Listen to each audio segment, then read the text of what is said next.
He cried when I died. And now, he's kissing my brother. The thought arrives with the blunt, ugly clarity of metal kissing metal. There's a shriek. Steel, not human. Then the windshield erupts into 1,000 glittering insects. My seatbelt is a fist in my chest. Airbags punch my face. The world slants, folds, headlights melt into white ribbons, and the night outside becomes a carousel of trees, a smear of yellow lines, and the wet black of the road. Then stillness. The smell hits first. Gasoline. Hot rubber. The copper penny tang of blood. It crawls into my throat and sits there like a dare. Jay. Ryan's voice tears itself out of the noise. Jay. Jesus, stay with me. He's half in, half out of the busted driver's side door. Rain drizzling in through the spidered windshield. His hands everywhere. My shoulder, my cheek, searching for a place to land that isn't broken. Hey, look at me. Look at me. I try. My eyelids feel like someone glued pennies to them. I manage a slit. Ryan's face is a ruin of rain and tears and dirt, his jaw set like he's negotiating with God and a tow truck at the same time. There's a cut above his eyebrow that keeps leaking down into his eye, and he doesn't even blink it away. Am I? My voice is shredded. Is the Honda okay? He lets out an obscene, wet laugh that turns into a sob. Of course that's what you're worried about. We still owe 3 more payments. I swallow. And it hurts. If it's totaled, maybe it'll finally be worth something. Don't. His mouth trembles. Don't do that. Don't joke. I'm a literature teacher, I whisper. Gallows humor is in the syllabus. His hands cradle my face, carefully, like he's holding a book with a cracked spine. He leans closer, breath shaking. I can feel it, warm and frantic against my cheek. You're okay, you hear me?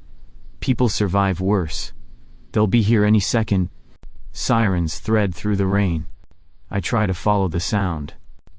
My vision flickers. Hey, he says, sharper. Stay with me. Stay, Jay. I'm here. You're here. He nods like he can will it to be true. We still have God, Jay. We still have to go to your brother's terrible housewarming next weekend, and pretend to like that couch he bought. Couch deserves a eulogy. I smile, or I think I do. My lips are numb. Ryan?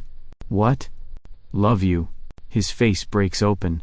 He presses our foreheads together, damp skin to damp skin, and the rain patters on the roof like applause for a tragedy. I love you. I love you. Please don't leave me. The sirens get very close, then very far. It's the strangest thing.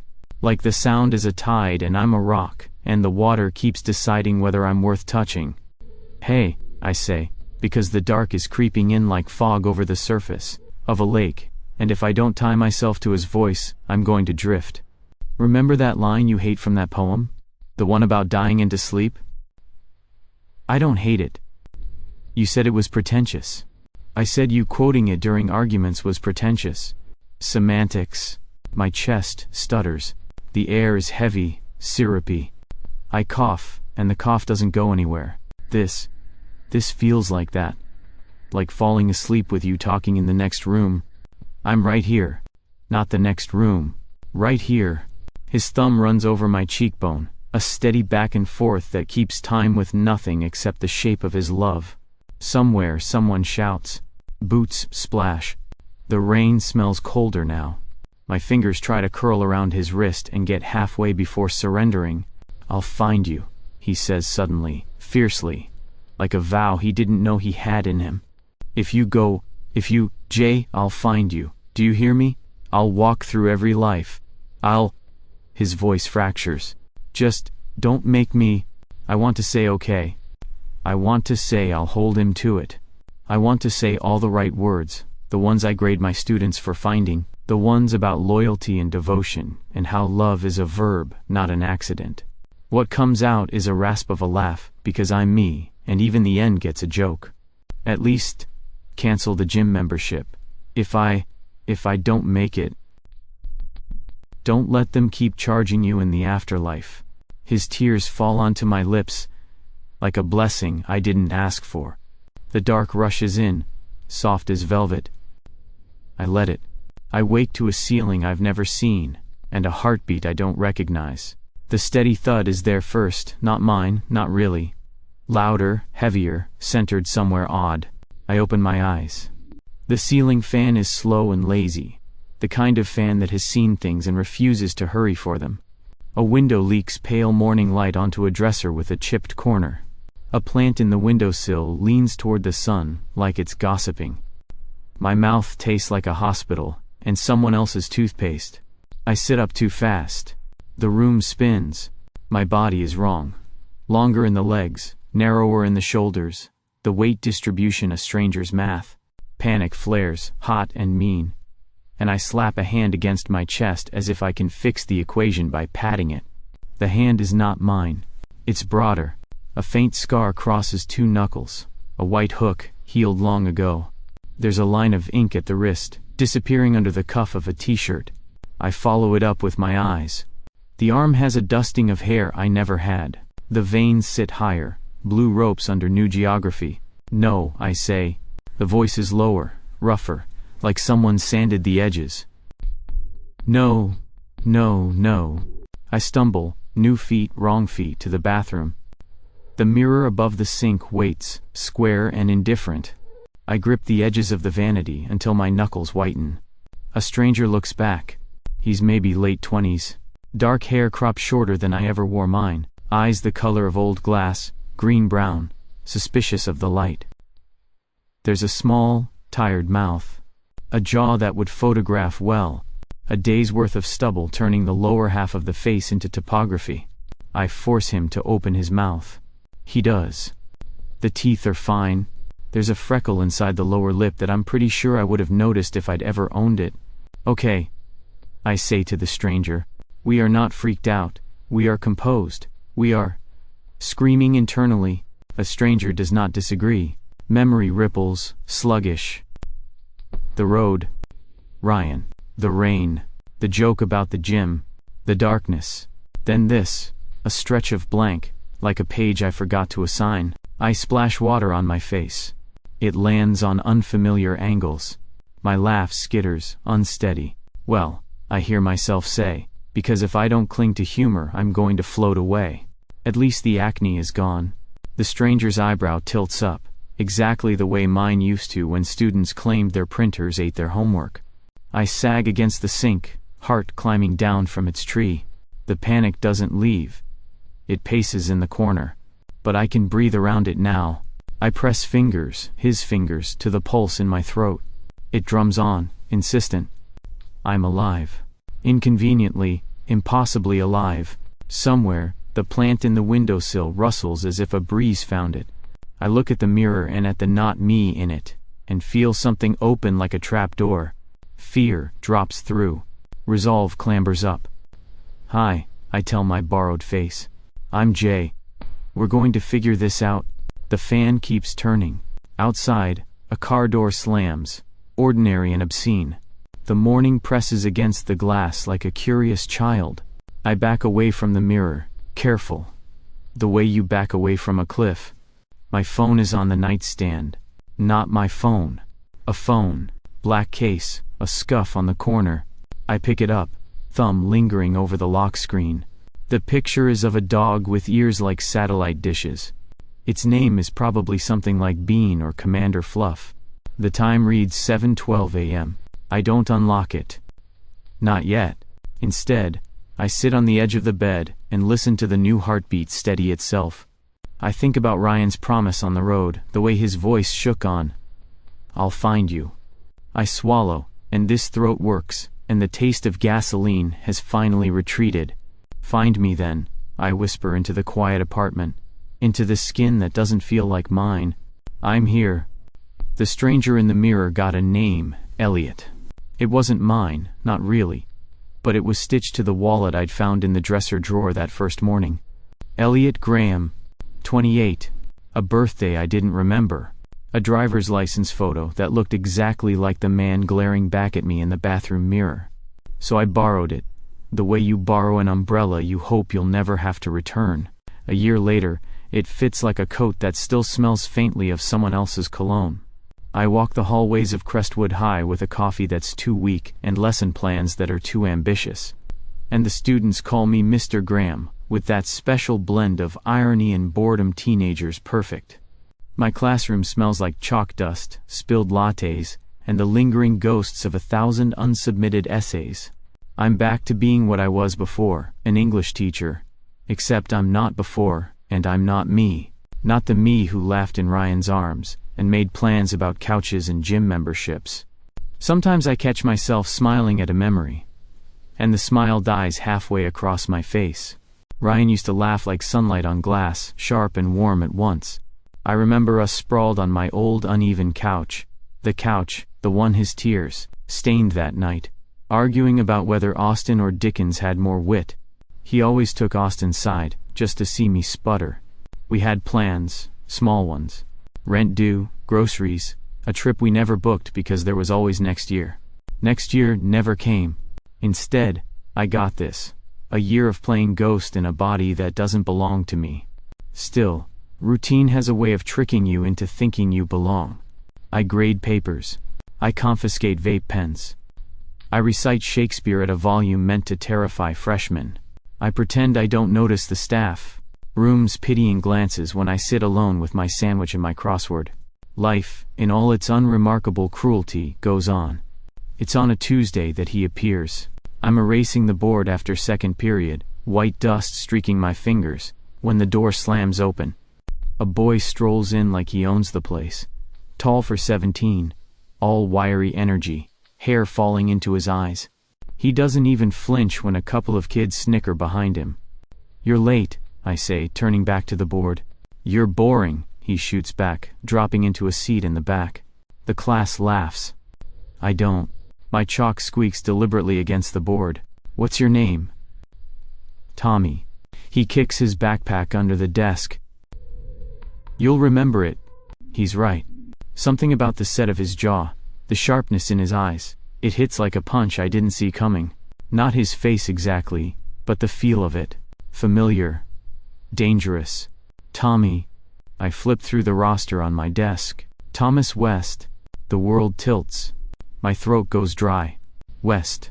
The name I used to write on birthday cards, on essays, on rent checks. My name. My brother's name. I swallow. "You're in the right class at least." He smirks. "Guess we'll see." The rest of the period, I can't stop glancing at him.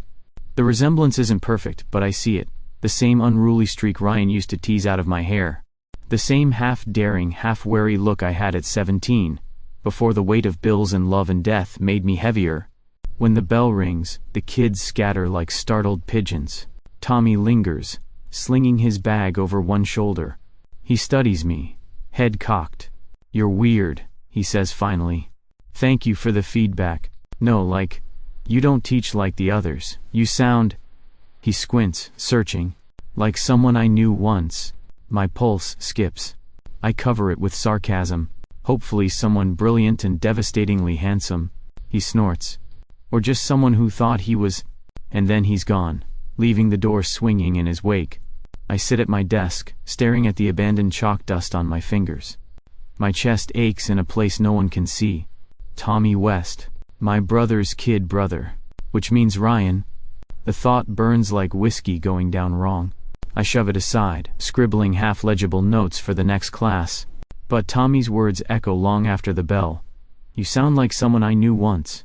Maybe, just maybe, someone can still hear me through this borrowed skin. Parent-teacher night smells like burnt coffee and teenage panic. The auditorium is buzzing with parents clutching clipboards, students pretending they don't care, and teachers like me standing around with our approachable but professional smiles. I'm rehearsing my spiel about Shakespeare's relevance when the air shifts. Not literally, no doors slam, no windows open, but something in me jolts, like the needle of a compass jerking toward north. I turn. Ryan. He's standing just inside the doorway. Broad shoulders squared in his suit jacket, hair a little longer than I remember. Eyes scanning the room like he's searching for something he lost. Or maybe someone. For one sharp, dizzy second, I'm back in the wreck. The rain. His hands cradling my face. The way his voice cracked on, "I love you."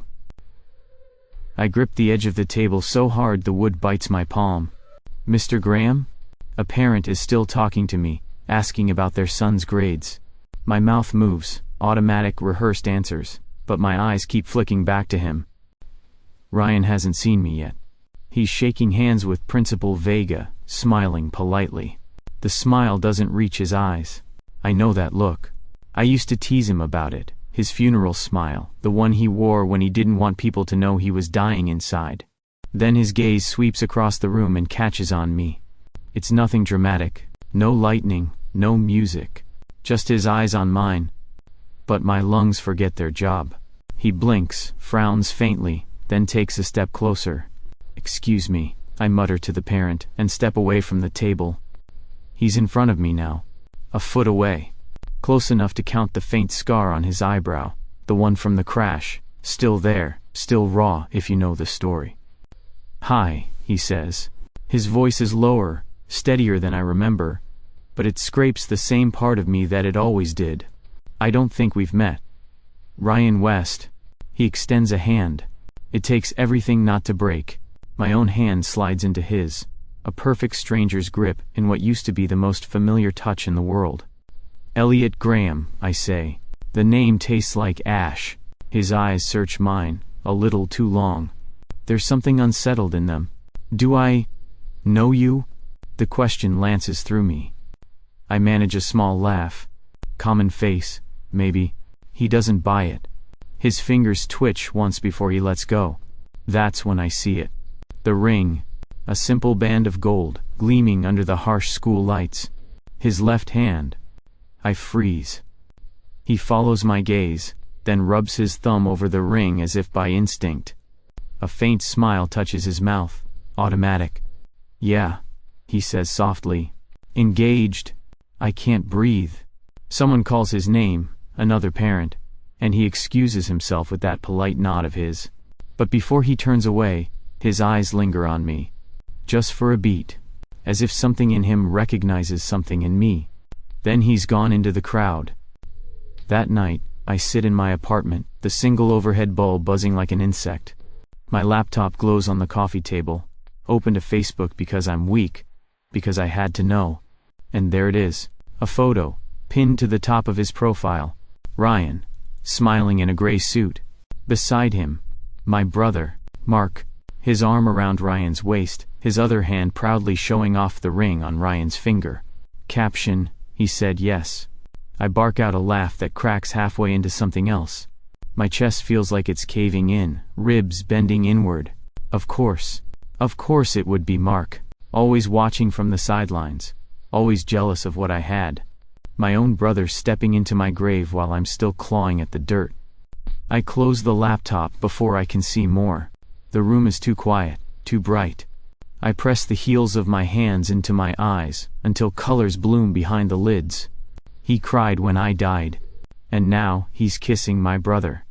I almost laugh again. Almost. I tell myself I can avoid him. That I'll stick to my classroom, grade papers, keep my head down, and Ryan West will fade back into the category of unreachable dreams and past tense verbs. But Ryan doesn't fade. He lingers. It starts small. He catches me after a parent conference, makes some polite remark about literature being wasted on teenagers. Then it's bumping into me in the parking lot, his smile a little too warm. By the third coincidence, he's inviting me for coffee at the school's tiny cafe. Corner. The one where the espresso machine wheezes like it's 80 years old. I should say no. Instead, I'm sitting across from him with a paper cup warming my hands. "You don't sound like the other teachers," he says, stirring sugar into his drink. "Tommy talks about you at home, says you don't treat him like a kid. Maybe because he doesn't act like one," I reply. He acts like a smart mouth who thinks sarcasm is a personality. Ryan laughs, God that laugh, and shakes his head. Sounds familiar. The sound knocks the air out of me. I stare down at my cup, willing my pulse to calm. He leans in slightly. "I mean it. He likes you. That's rare for him." I shrug, forcing lightness into my voice. "I'll take what I can get." Most of my students like me about as much as Shakespeare's stage directions. His smile softens. I like you. I nearly drop the cup. The words hang there between us, heavier than the steam curling into the air. He doesn't seem to realize what he's said, or maybe he does because he clears his throat and looks away, tapping his fingers on the lid of his coffee. Before I can respond, a voice cuts in. Ryan. I look up. Mark is standing at the counter, 2 to-go cups in hand, his posture stiff, jaw tight. His eyes flick from Ryan to me, then back again. There you are, Mark says, too casually. I've been waiting outside. Ryan straightens in his chair, guilty as a teenager caught sneaking out. Just ran into Eliot. Thought I'd say hello. Mark's gaze sharpens on me. Hello, then. His tone is polite, but there's an edge to it, like glass beneath velvet. I give him the safest smile I can muster. Nice to meet you. He sets the cups on the table without sitting. Ready to go, Ryan? Ryan hesitates. For a moment he looks like he might stay. Then, he pushes back his chair. Yeah. Sure. They leave together, Mark's hand brushing Ryan's shoulder, in a way that feels more like staking a claim than showing affection. I exhale, realizing I'd been holding my breath. Later that week, I'm locking up my classroom when Tommy slouches in. You and my brother's fiancé, he says, leaning against the doorway. You've got a weird vibe. My stomach lurches. What makes you say that? Tommy smirks. The way he looks at you, like he's trying to solve a puzzle. And the way you avoid looking back. Maybe that's just your imagination. Maybe, he says, unconvinced. He swings his backpack onto one shoulder. But you should be careful. Mark notices things. He disappears down the hall before I can answer. I take the long way home that night, walking under the yellow street lamps that stretch my shadow across the pavement. The air smells like wet leaves. The city hums around me, indifferent. Ryan's face keeps appearing in my mind. The way he leans in, the softness. In his smile, the flicker of confusion when he looks at me. And then Mark's eyes, cold and sharp, like he's already onto me. I press my hands deeper into my coat pockets. I wanted distance. I tried for distance. But the past is a jealous ghost. It doesn't let go. And neither, it seems, does Ryan. There are days when memory sneaks up on me like a thief, emptying my pockets before I realize I've been robbed. One moment, I'm sitting on the steps outside Crestwood High, grading essays that confuse metaphor with simile. The next, I'm back at 22, sunlight dripping through the trees of Grant Park. Ryan jogging toward me, with 2 ice creams melting down his wrists. This one's yours, he panted, shoving the cone at me. Chocolate. Don't say I never sacrifice for you, because vanilla was the last one and I gave it up. I grinned, brushing sweat from his hairline. You only like vanilla because you're secretly the most boring man alive. Boring? He gestured to the frisbee abandoned in the grass, to the fact that he'd convinced me, the least athletic human being on earth, to run after it for 30 minutes. I'm thrilling. You're sunburned. Semantics. He licked chocolate off his thumb, smearing it worse. I handed him a napkin, already laughing. That was the day we stopped being friends who studied in the same library, corner, and became something heavier, sweeter, more impossible to define. Mr. Graham? I blink. The essays are still in my lap. The trees around the courtyard aren't Grant Park's oaks but the tired maples lining the school's cracked pavement. Ryan is standing a few feet away, hands in his pockets, watching me. Oh, I say, forcing composure. West, shouldn't you be in fiancé training or whatever it is people do now? He chuckles, stepping closer. Parent meeting ran late. I thought I'd check in. You looked a million miles away. Grading will do that to you. I hold up a paper, 4 pages comparing Hamlet to the Avengers. Apparently Loki is the true tragic hero. His laugh is immediate, unguarded. And it's exactly the laugh from that day in the park. The one that used to catch in his throat like it belonged to me. Something flickers in his eyes as if he realizes it too. He shakes his head, smiling. God, you sound just like... He stops himself. Like someone I used to know. I force a smirk. Hopefully they were as devastatingly overqualified and underpaid as I am. His smile doesn't fade. In fact, it deepens, softening the angles of his face. For a moment he looks happy. The kind of happy I thought I'd buried with my old body. And it guts me. Because I want to lean into it. I want to sit with him on these cracked steps and tease him until his laugh makes the students stare. I want to remind him of chocolate-stained fingers and long walks home. Instead, I throw up the only shield I have left, sarcasm. Careful, I say. Keep laughing like that, and people will think you enjoy my company. Maybe I do. His voice is quieter now, uncertain. You're easy to talk to, easy to be around. My throat tightens. I swallow it down, aiming for light. You should set your standards higher. The bell rings, shattering the moment. Students flood the courtyard. Voices high and restless. Ryan steps back, tucking his hands deeper into his pockets. I should go, he says. But his eyes linger, just a little too long, as if trying to memorize something before he loses it again. I watch him disappear into the crowd, my chest hollow and aching. The park is gone. The ice cream, the laughter, the promises, all echoes in a place no one else can hear. But sometimes when Ryan looks at me, I think maybe he hears them too. The classroom is empty, except for me and Ryan. Late afternoon sunlight slants across the rows of desks, turning dust motes into tiny planets, suspended and glowing. My stack of papers lies forgotten. Ryan leans against the edge of a desk, near mine, looking too at ease for someone who shouldn't be here. I didn't know you liked poetry, he says, holding one of the books I'd left out. His thumb rests in the middle, keeping the page open. I don't advertise it, I reply, sliding a paperclip into a stack of essays. The kids think poetry is a code for torture, and they're not entirely wrong. He smiles, but his eyes are on the page. This line, he says, pointing, it's haunting. I glance at it, then freeze. I know that line. Not from the book, not really. From myself. If I ever lose you, I'll find you again, even if it takes 1,000 lives. I said it once, half joking, half serious, lying in bed with his arm heavy across my chest. He'd teased me for being dramatic, then kissed me quiet. And now he's repeating it, word for word. My chest seizes. He doesn't even seem to notice what he's done, until he looks up and sees my face. His brow furrows. What? You just... My voice scrapes raw. I force myself to sound casual. That line, it's not in the book. Ryan blinks. He looks down, flips the page, then back to me. No, it was... He stops. His frown deepens, like his own brain betrayed him. I swear it was there. I've read it before. You've heard it before.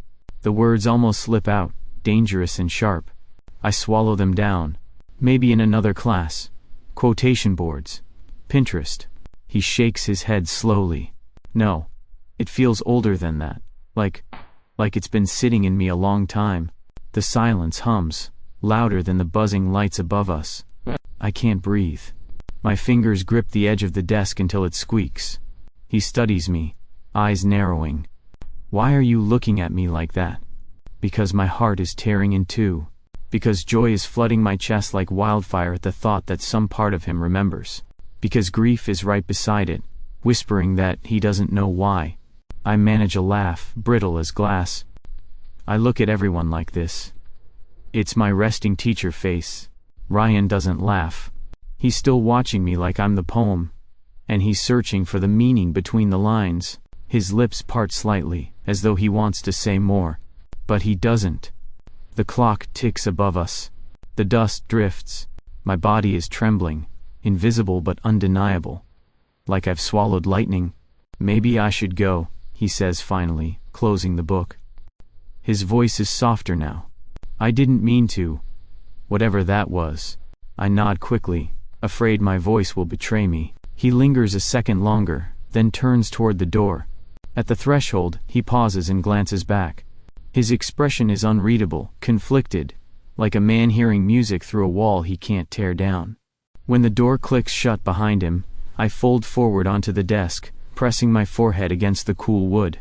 My pulse hammers against my ribs. 1,000 lives. That's what I promised him. And somehow, some way, he's the one keeping it. Mark's apartment is the kind of place that looks like it's auditioning for a magazine. Spread, spotless counters, strategically placed books, plants that don't dare wilt. It's too polished, too curated, and every time I step inside, I feel like an intruder in a showroom. Ryan doesn't notice. He's comfortable here, moving around the kitchen in rolled-up sleeves, pouring glasses of wine like it's second nature. Mark sits on the arm of the sofa, watching him, but his eyes keep sliding toward me with something sharper than casual interest. It's been like this for weeks. Mark circling, Ryan caught in the middle. Me trying to pretend I don't feel the tension tightening like a rope. Tonight, the rope snaps. So, Mark says, voice light but laced with steel. Funny thing. Every time I look over at you two, you're smiling like it's some private joke. Ryan freezes, mid-pour. Mark? No. Really. Mark sets his glass down a little too hard. Am I missing something? Because from where I'm standing, it looks like you're falling for a ghost. My chest locks. Ryan sets the bottle down carefully. His voice is calm, but his jaw flexes. That's not fair. Mark laughs, sharp and humorless. You stare at him like he's Jay. Don't think I don't see it. The room contracts. My lungs can't find air. Ryan looks stricken, guilt flashing across his face before he can bury it. He opens his mouth, closes it, tries again. You know that's not, but it is. It is, and Mark knows it. I try to intervene. Mark, don't. His glare slices into me. You've been here 5 minutes, and already you've wedged yourself between us. I didn't. Yes, you did. His voice cracks with anger, but underneath I hear something raw. Pain. Betrayal. Do you know what it's like? Growing up in the shadow of someone everyone adored? Jay was the golden boy. Always first. Always loved. And now he's gone, and still. He can't finish. His fists clench at his sides.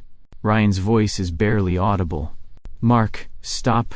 But Mark barrels on. You want to know what it feels like to finally have someone, that was his?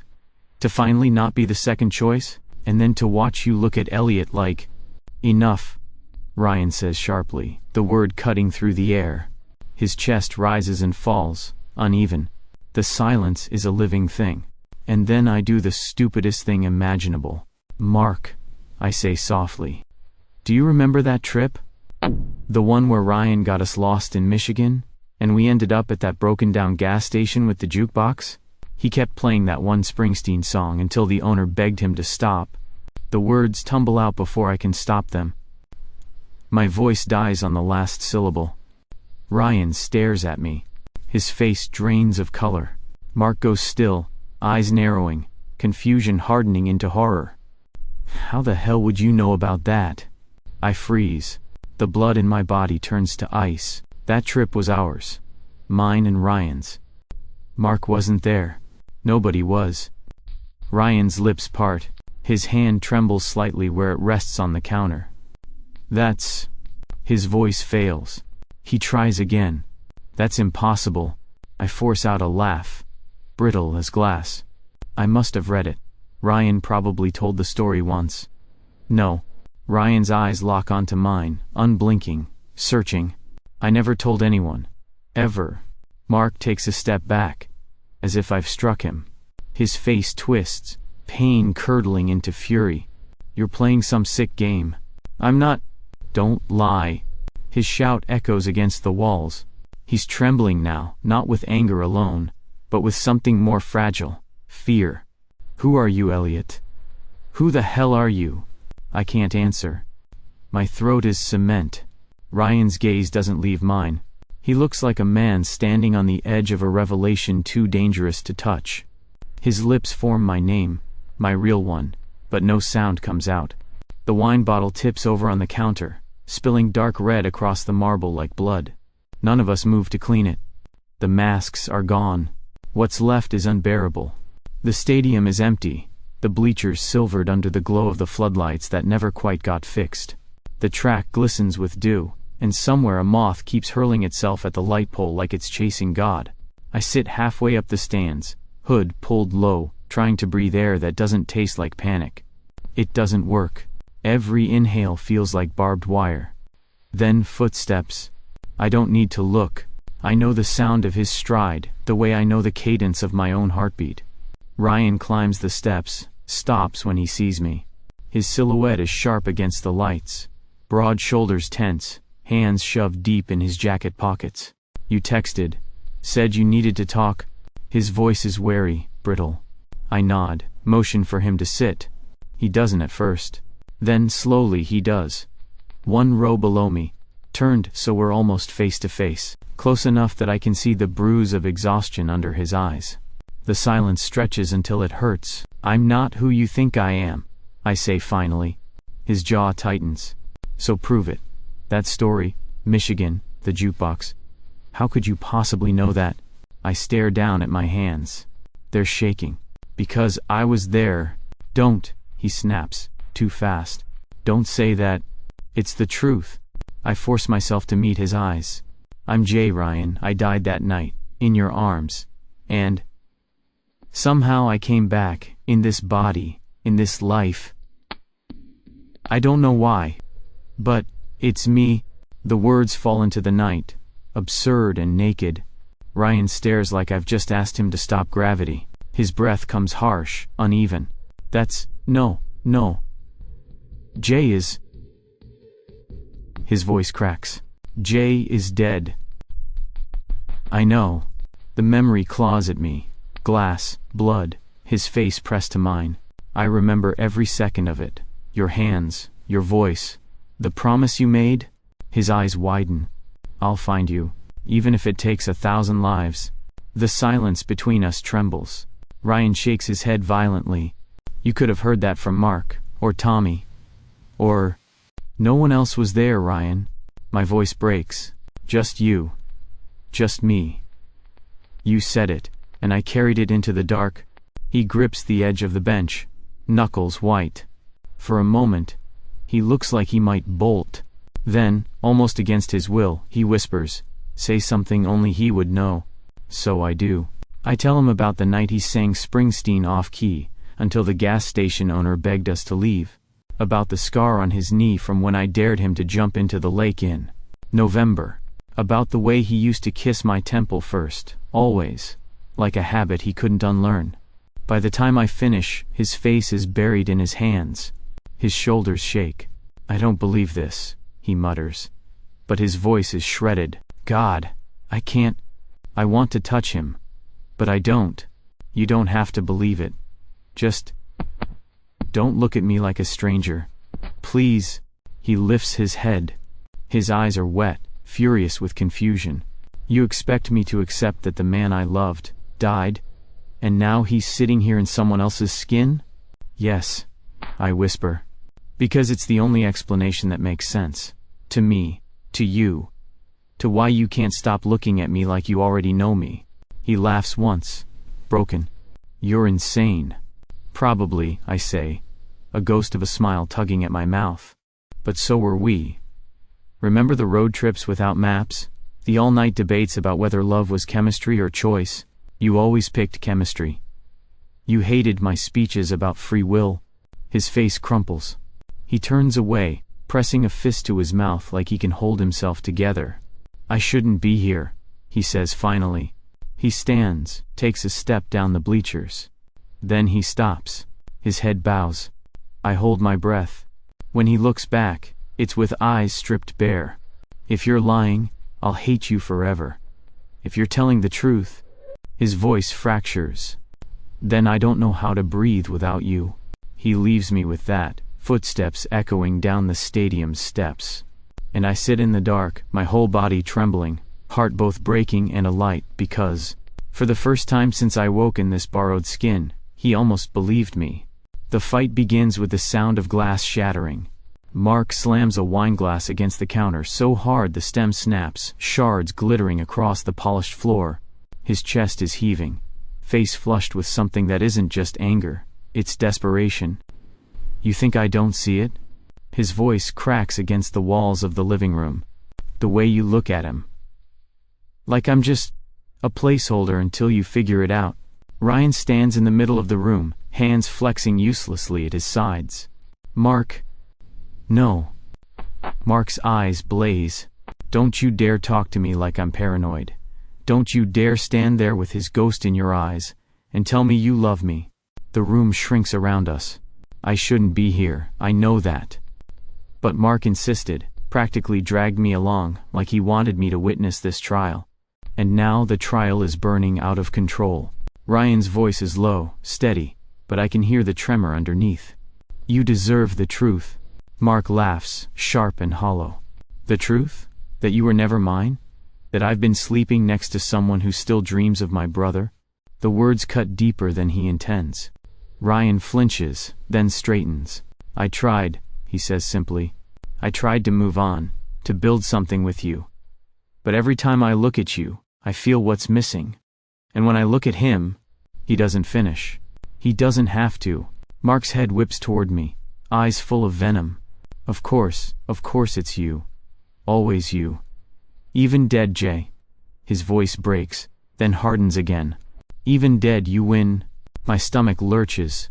I open my mouth, but Ryan steps forward. Don't blame him, Ryan says firmly. This isn't about winning. This is about my heart, and it's not here. It never was. For a long, brittle second, the only sound is the hum of the refrigerator. Then Mark explodes.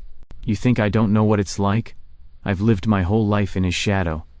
Jay the golden boy, Jay the one everyone loved. And when he was gone for once, I had something that was mine. His voice fractures, sharp edges giving way to raw pain. But even then, you were still his. Ryan's shoulders sag. The fight drained out of him. Mark. Don't. Mark shoves past him, pacing the length of the room. His fists are clenched, his breathing ragged. You could have let me have this, just once. But no. You had to keep chasing what you lost. Ryan takes a step closer, careful. I never meant to hurt you. Mark turns on him, eyes blazing. You didn't mean it? That's worse. You loved him so much you couldn't even see me. And I thought... His voice cracks again. I thought if I loved you enough, maybe you would. The silence that follows is unbearable. My throat tightens, but I stay quiet. This is between them, a wound that's been festering long before I came back. Finally, Ryan says softly, I can't be with you, Mark. Not like this. You deserve someone who sees you. Only you. And that's not me. Mark stares at him. For a moment, I think he's going to hit him. Then his hands fall, limp at his sides. His eyes are wet, furious and devastated all at once. Fine, he whispers. You've made your choice. He grabs his coat, yanks it off the hook by the door. His keys clatter to the floor, and he doesn't bother picking them up. He storms out, the door slamming so hard the frame rattles. The apartment is silent. Ryan stands there staring at the door, his chest rising and falling like he's just come out of a war zone. His ring catches the light. Slowly, deliberately, he pulls it off and sets it on the counter next to the broken glass. His hands shake, but his voice is steady when he says it. I loved him. But my heart's still with you, Jay. It always was. And for the first time, I let myself believe it. Meeting Ryan's parents again is, in a word, surreal. They greet me at the door with polite smiles, shaking my hand like I'm just another colleague. Of Ryan's. Someone from the school maybe. Or a friend who's lingered too long after coffee. They don't know me, not really. But Ryan's hand brushes mine, deliberate, grounding, and that's enough. We sit around the dinner table, the same table where I once spilled gravy. Across a holiday tablecloth. And Ryan's mom laughed so hard she cried. Now she passes me the potatoes with practiced warmth, unaware she's already done this with me before. So, Eliot, his father says, adjusting his glasses. What do you teach? I glance at Ryan, who's biting back a grin. Literature, I answer. Specializing in teenage apathy. Ryan's mom chuckles, the sound exactly as I remember. My chest tightens. Through it all, Ryan keeps sneaking glances at me, like he can't help it. His knee brushes mine under the table. When the conversation lulls, he leans close and whispers, "You're doing better than the first time." I raise an eyebrow. "Excuse me, I was a delight the first time. You tried to debate my dad about whether baseball counts as literature." "It does," I murmur. "Tragedy, comedy, endless symbolism." He nearly chokes on his wine, trying not to laugh. His parents look at him curiously, and he waves them off. "Nothing, just, Eliot's funny." Funny, that's one word for it. Later we walk through the park near his parents' house, the air cool, the sky scattered with stars. The world feels softer here, like the universe is finally willing to give me back a piece of peace. Ryan's hand slips into mine, warm and sure. "I still don't understand how this is possible," he admits quietly. "You, here, in this body. It doesn't make sense." "It doesn't," I agree. "But neither does love." "And we did that, didn't we?" He huffs a laugh, squeezing my hand. "We did." For a long time we walk in silence, our footsteps crunching over the gravel path. Then he says, "Mark called me today."